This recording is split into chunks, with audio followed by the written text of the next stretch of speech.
I want to share with you a simple yet profound practice that can shift your entire reality. It's something you can do in just 1 minute a day, and it involves speaking a specific statement. By doing this, your subconscious mind will start working on your behalf to create the changes you desire. So let's dive into how this works and why it's so effective.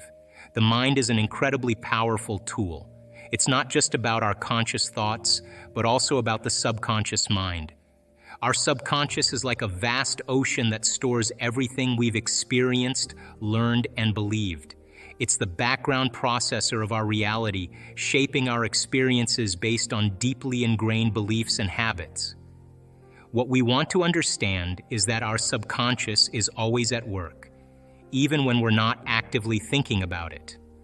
When we repeat a phrase or affirmation, especially with emotion and conviction, we start to rewire our brains. This process is known as neuroplasticity. Neuroplasticity is the brain's ability to reorganize itself by forming new neural connections throughout life. When you consistently affirm something with intention, you are creating new neural pathways that support this new belief or outcome. This is why affirmations are so powerful. They're like planting seeds in the fertile soil of your subconscious mind. You might be wondering, what should I say during this 1-minute practice? The answer is quite simple. You need to choose a positive statement that fits what you want to achieve. This statement should be in the present tense, meaning it should sound as if the thing you want has already happened. Here's how to create an effective statement for your 1-minute practice. First, think about your goal. What is it that you want to achieve or change in your life? Maybe you want to attract more abundance, improve your health, or find more happiness. Your statement should clearly reflect this goal. For example, if you want to attract abundance into your life, your statement could be, "I am abundant in every way." This means you're affirming that you already have abundance in all areas of your life. It's not just about money, it could also mean abundance in love, happiness, or opportunities.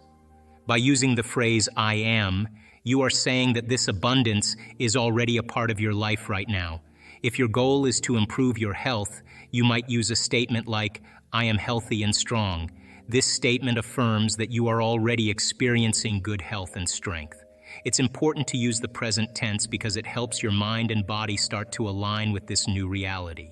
When you say, "I am healthy and strong," you're not waiting for the future. You're claiming it as your current reality. To make your statement even more effective, try to be as specific as possible.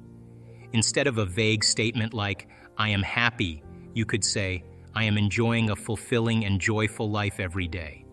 Specificity helps you focus on exactly what you want and makes your affirmation more powerful. It helps your mind visualize and believe in the exact changes you're aiming for. Another important tip is to make sure your statement is positive. Focus on what you want to happen, not what you don't want.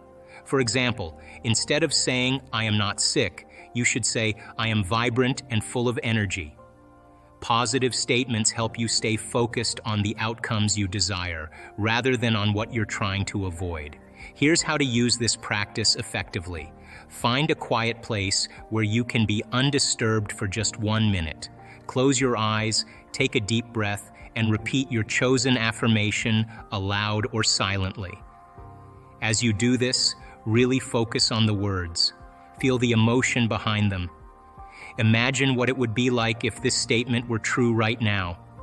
Visualization enhances the power of your affirmation. The more vividly you can picture the desired outcome, the more effective your practice will be. When you repeat this practice daily, you are consistently sending a message to your subconscious mind.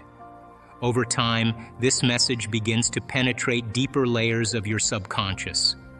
Your brain starts to adapt and align itself with the new belief or reality you are affirming. This alignment helps you notice new opportunities and take actions that bring you closer to your goals. It's as if your subconscious mind starts working behind the scenes, guiding you toward the outcomes you desire. The process may sound simple, but its effectiveness comes from its consistency and emotional engagement. Our subconscious mind is incredibly powerful and responds to repetition and emotion. By practicing this daily, you're not just telling yourself something, you're embedding it into your subconscious programming. This is how you create lasting change in your life. Let's dive into why this affirmation practice works so well. The key lies in how the subconscious mind works. Unlike your conscious mind, which can tell the difference between what's real and what's imagined, your subconscious mind can't easily distinguish between the two.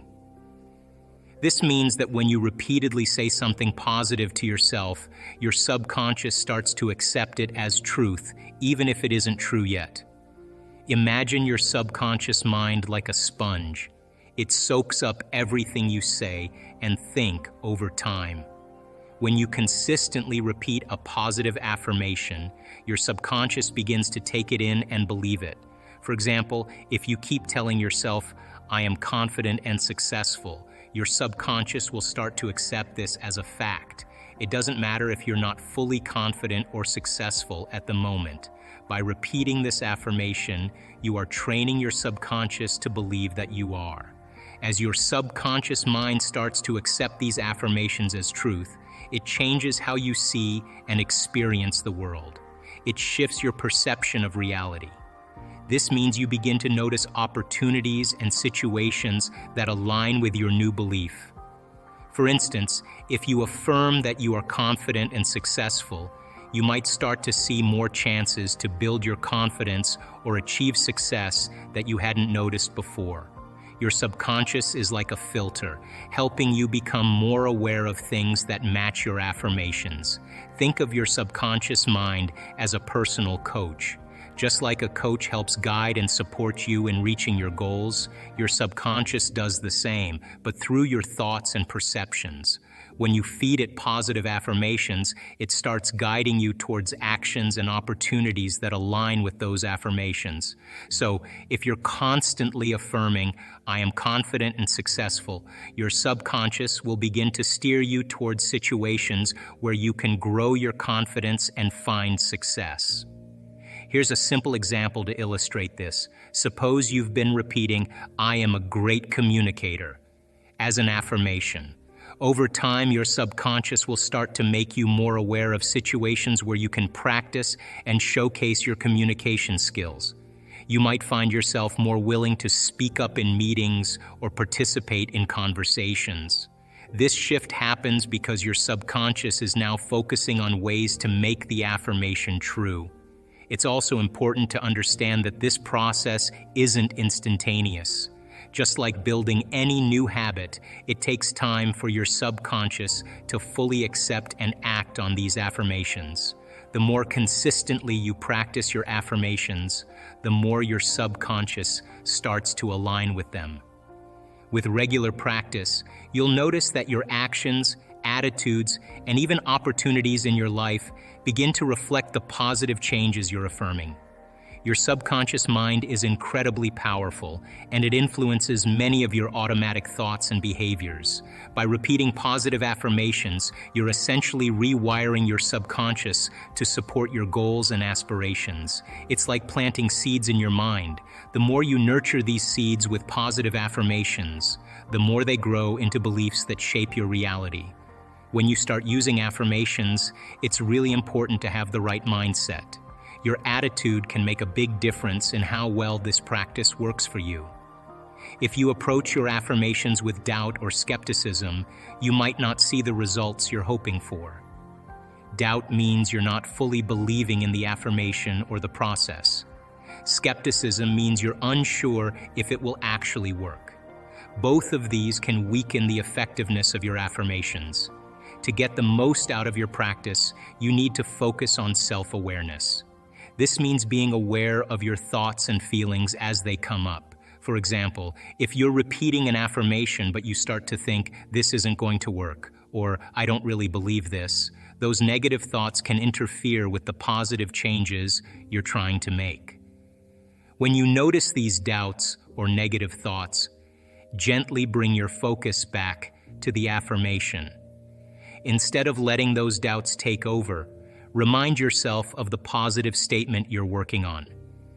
Think of self-awareness like being your own coach. When you notice that negative thoughts are creeping in, you can guide yourself back to a positive mindset.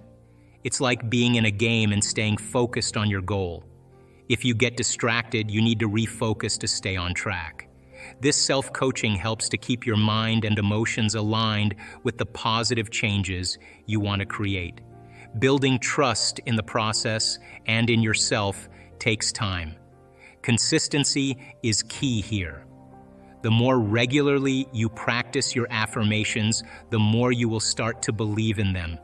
Each time you repeat your affirmation, you're reinforcing that positive belief in your mind. Over time, this helps to build a stronger sense of trust in the process. You start to see that your affirmations can actually lead to real changes. Imagine this practice like planting seeds. At first, you might not see any growth, and it can be easy to doubt whether the seeds will ever sprout. But if you keep watering them and taking care of them, eventually you will see them start to grow. Your affirmations work in a similar way. At first, it might seem like nothing is changing. But if you keep practicing and believing, you will start to notice changes over time. Staying consistent with your affirmations also means repeating them even when you don't feel like it. There might be days when you feel doubtful or discouraged, but that's when it's most important to keep going. Just like any other habit, the more you practice, the more natural it becomes. Over time, repeating your affirmations will feel more like a part of your routine, and the positive impact will become more noticeable. Another helpful tip is to create a positive environment around your affirmation practice.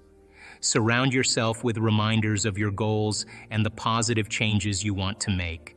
This could be visual reminders like notes or pictures, or it could be setting aside a special time each day for your affirmation practice. A positive environment can help keep you focused and motivated. Consistency is a key part of making this practice work effectively. It's important to understand that it's not just about doing your affirmations once and then expecting to see instant results. Instead, the real benefits come from making this practice a daily habit. Think of it like physical exercise. When you work out regularly, you gradually build muscle and improve your fitness. It doesn't happen overnight, but over time, you see progress. The same principle applies to using affirmations. When you practice affirmations every day, you are doing a kind of mental exercise. Just as lifting weights helps build physical strength, regularly repeating positive statements helps build mental strength. Over time, this practice creates new neural pathways in your brain. These are like new roads that make it easier for positive thoughts and beliefs to travel. The more you use these pathways, the stronger and more automatic they become. Daily repetition is what makes a big difference. Each time you repeat your affirmation, you are reinforcing the new belief you want to create. It's like watering a plant every day. If you water it regularly, it grows strong and healthy. If you only water it once in a while, it might not grow as well. The same goes for your affirmations. The more consistently you repeat them, the more your mind starts to believe them. Emotional engagement is also crucial. When you say your affirmations, try to really feel the emotions that go along with them. For example, if your affirmation is, "I am confident and successful," imagine what it feels like to be confident and successful. Feel that sense of pride and accomplishment as you say the words. This emotional connection helps to make the affirmation more powerful and convincing. It's not just about saying the words, it's about feeling them and letting them sink into your subconscious mind. Consistency means making this practice a regular part of your day. Set aside a specific time each day to do your affirmations. It could be in the morning before you go to bed or during a break in your day. Find a time that works best for you and stick with it. The key is to make it a habit so that it becomes a natural part of your routine. You might also notice some resistance or challenges as you start this practice. This is normal. Change often brings up fears or doubts, especially when you're working on shifting deep-seated beliefs. When this happens, remind yourself of the purpose of your practice. Keep your focus on the positive outcomes you're aiming for and use any resistance as an opportunity to strengthen your commitment. The 1-minute practice is a tool to help you harness the power of your subconscious mind. It's a way to align your thoughts and feelings with your desired reality. By doing this consistently, you're actively participating in the creation of your own future. The more you engage with this practice, the more you'll find that your reality begins to shift in alignment with your affirmations. By taking just 1 minute each day to repeat a positive affirmation with conviction and emotional engagement, you're setting the stage for powerful changes in your life. Your subconscious mind is a powerful ally in manifesting your desires. The key is consistency, emotional involvement, and belief in the process. I'm going to feed you, you're going to get your coffee, you're going to do all those things, but right now, this is my time. You're going to obey me, right? So now the body's no longer the mind, you're the mind. And so when it wants to get up and you become aware of it, you return back to the present moment. Every time you do, that's a victory. And you're changing some aspect of yourself. So then ask yourself, I do this all the time. Write down 4 thoughts that you're going to stay conscious of the whole day. I can't, it's too hard. You'd be surprised the moment you become conscious of what those thoughts are, how unconscious you've been to them all day, all for weeks on end. Write down what you speak, how you speak, 4 things you want to change, how you act, how do you act? Do you complain? Do you blame? Do you make excuses? Do you feel sorry for yourself? That's a victim consciousness. What emotions do you live by? Is it possible that you're so used to living by guilt you don't even know it's guilt, it just feels like you? Do you allow your energy to drop? Become conscious of those states of mind and body and review them and say, this is the old self. Then say, what thoughts do I want to fire and wire in my brain? And start firing and wiring and start feeling it. What behaviors will I demonstrate today? What choices will I make? One day, one lifetime. Just like you did, rehearse them.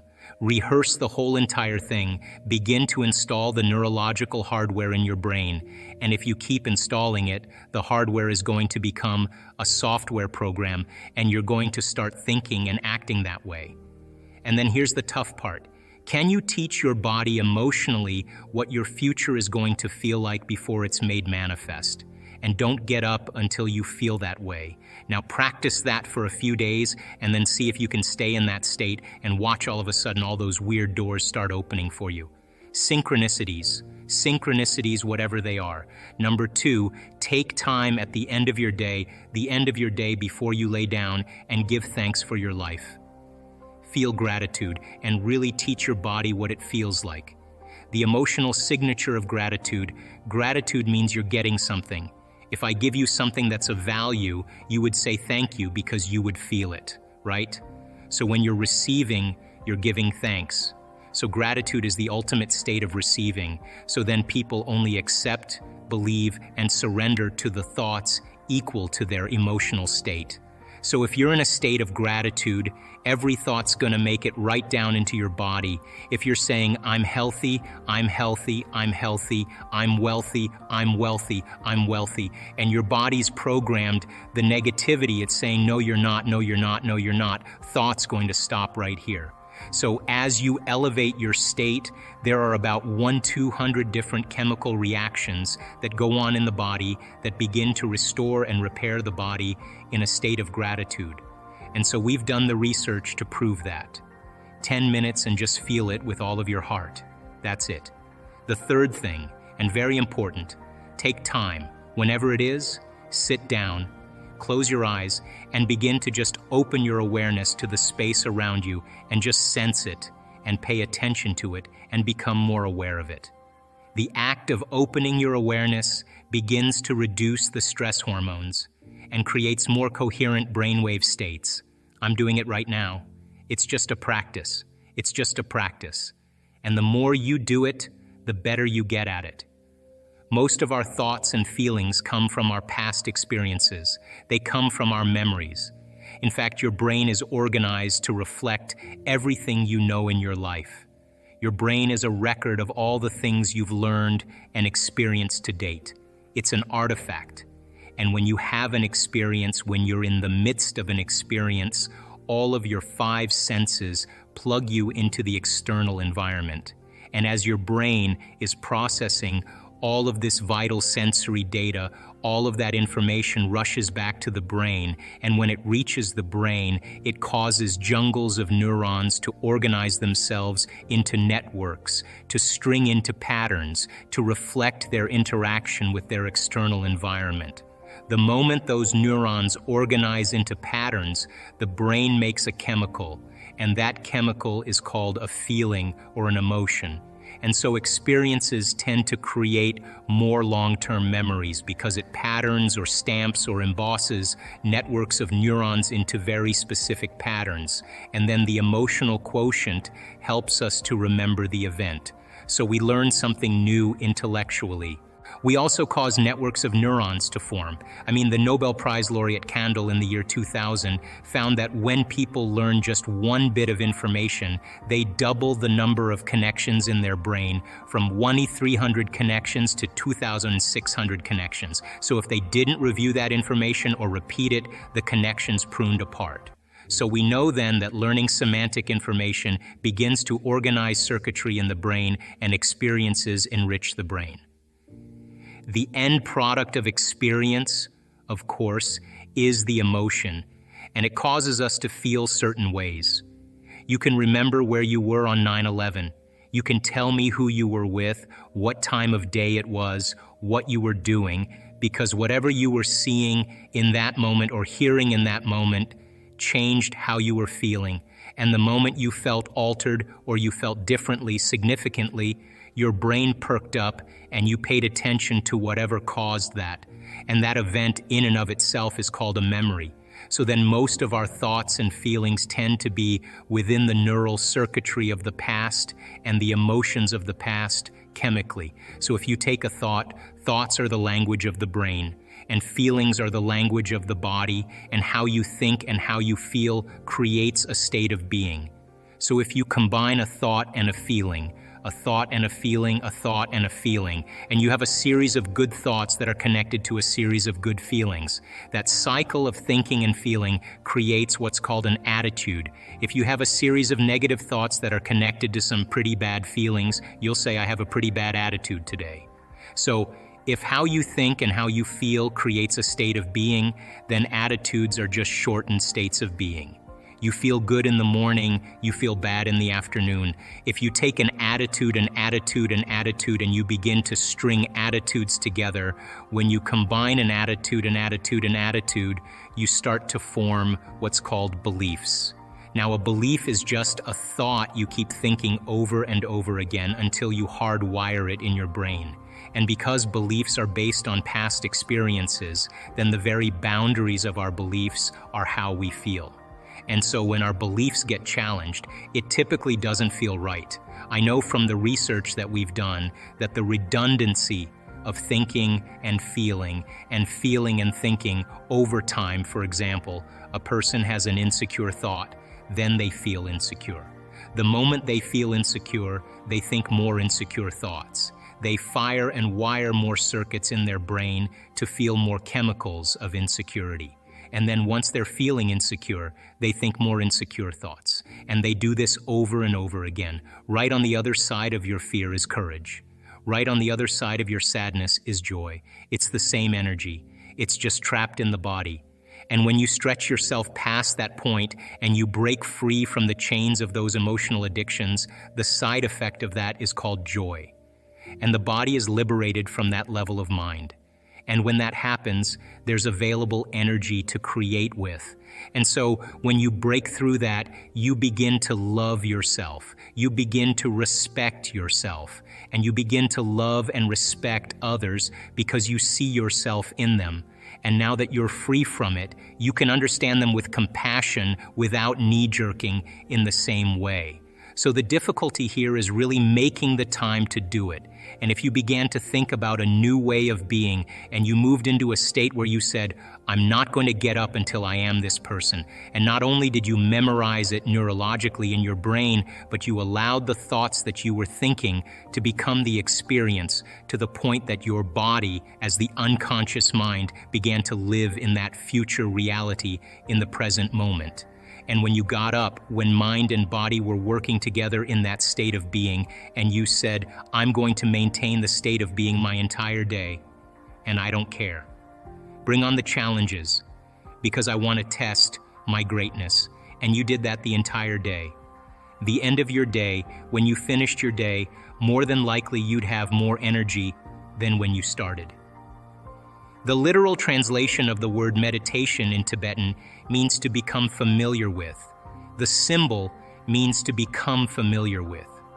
So if you're becoming conscious of or familiar with your unconscious self to the point you're so conscious of your unconscious thoughts, so familiar with your unconscious habits, and so aware of your emotions that you would never let them go by unnoticed by you.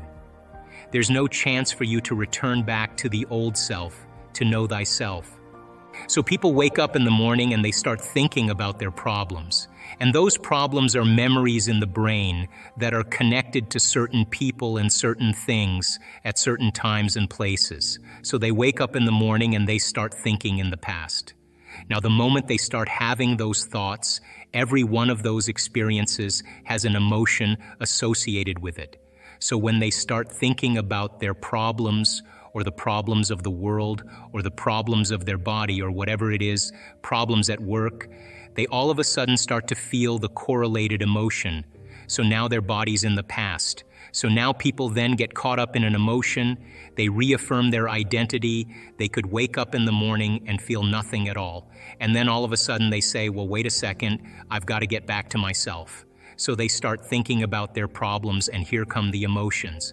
And they say, oh, now I feel like me again. So those emotions then begin to influence our thoughts. Like if you feel like a failure, you're going to think you're a failure. And when you think you're a failure, you're going to feel like a failure. And when you feel like a failure, you're going to think more thoughts equal to being a failure. And the cycle of thinking and feeling and feeling and thinking causes you to say, I am a failure. And the repetition of that process of thinking and feeling and feeling and thinking conditions the body to become the mind of that emotion. Now the emotion is stored in the body. Now the body's literally in the past. And the body, as the unconscious mind, doesn't know the difference between the actual experience that's creating the emotion and the emotion that you're creating by thought alone.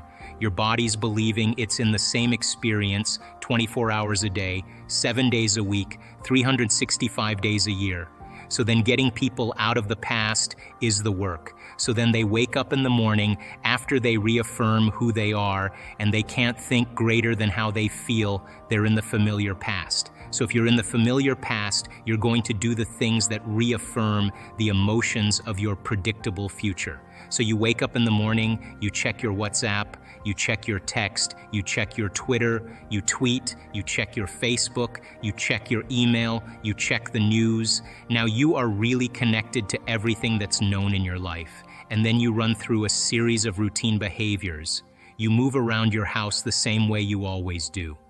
You do all the same things. You go to the same grocery store, you buy the same food, you shop the same way, you do all these, you watch the same TV shows, and people do this for 10, 20, 30 years. Now their body's on autopilot, and their body's dragging them into a predictable future based on what they did in the past. You could actually take their yesterday and lift it up and set it on their tomorrow, which means then they've lost their free will to a program. So now the familiar past and the predictable future is called the known. There's only one place that you have to train a person to be so that they're not in the known, they're in the unknown, and that's called the present moment. So people get very happy being unhappy because they would rather cling to their unhappiness than take a chance in possibility. So stepping into that river and beginning to make a new choice and understanding that uncertainty, that unpredictability is the unknown. Now you're in that river of change, and it is the neurological, the biological, the chemical, hormonal, genetic death of the old self. People say to me, well, if there's uncertainty, I can't predict my future. And I always say the same thing. The best way to predict your future is to create it, not in the known, right there.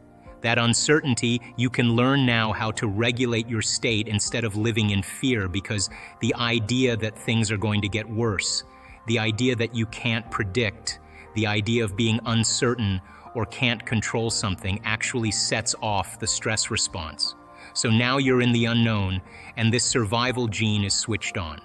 Of course, people are going out of the infinite possibilities that exist in the quantum field. They're going to select the worst scenario in their mind, right? So then what if you're in the unknown and you understand that, and now you can work back into that present moment, and you say, what thoughts do I want to fire and wire in my brain, put my attention behind? What behaviors today, one day, what behaviors do I want to demonstrate? And the act of closing your eyes and mentally rehearsing who you're going to be when you open your eyes begins to install the neurological hardware in your brain to look like you've already done it. Now the brain is no longer a record of the past.